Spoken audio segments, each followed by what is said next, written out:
सूरजपुर जिला के भैया थान विकास खंड के सिरसी गांव में 4 चालित हुए थे उन्हें हायर सेकेंडरी के स्कूल खोलो हवे। जिला के यह पहली विकास खंड के गांव है जहां शिक्षित मन की संख्या बहुत कमती है, लेकिन यह कि यहाँ शिक्षक मन अपन स्कूल में कभी दिखाई नहीं देवे। प्रशासनिक काम में लगे रहते और विद्यार्थियों की पढ़ाई लिखाई लगातार प्रभावित होते रहते। यहाँ के एक शिक्षक एक अधिकारी ऐसे है जो उनके 4 बार विकास खंड के शिक्षा अधिकारी बन चुके हैं।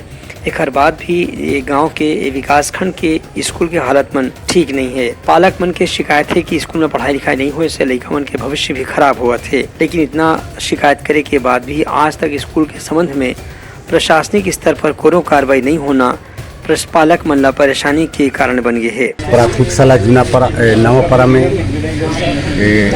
आए हम लोग स्कूल में थोड़ा देखने, तो ये लोग स्कूल सुबह 7 बजे का था, ये लोग सुबह अभी ये लोग 8:30 बजे आ रहे हैं।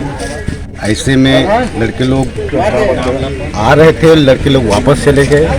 वापस चले जाने के बाद अभी ये मैडम लोग आए हैं और आके अभी हम लोग पंचनामा बनाए हैं उच्च अधिकारी को ज्ञापन सौंपेंगे।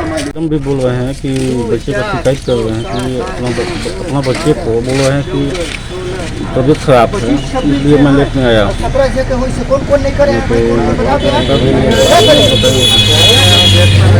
लेट में तो आते ही हैं मैडम लोग, डेली हम लोग आपके हिसाब से देखते हैं यहाँ, तो उनका समय सही नहीं। ब्यूरो रिपोर्ट उतलंका न्यूज़।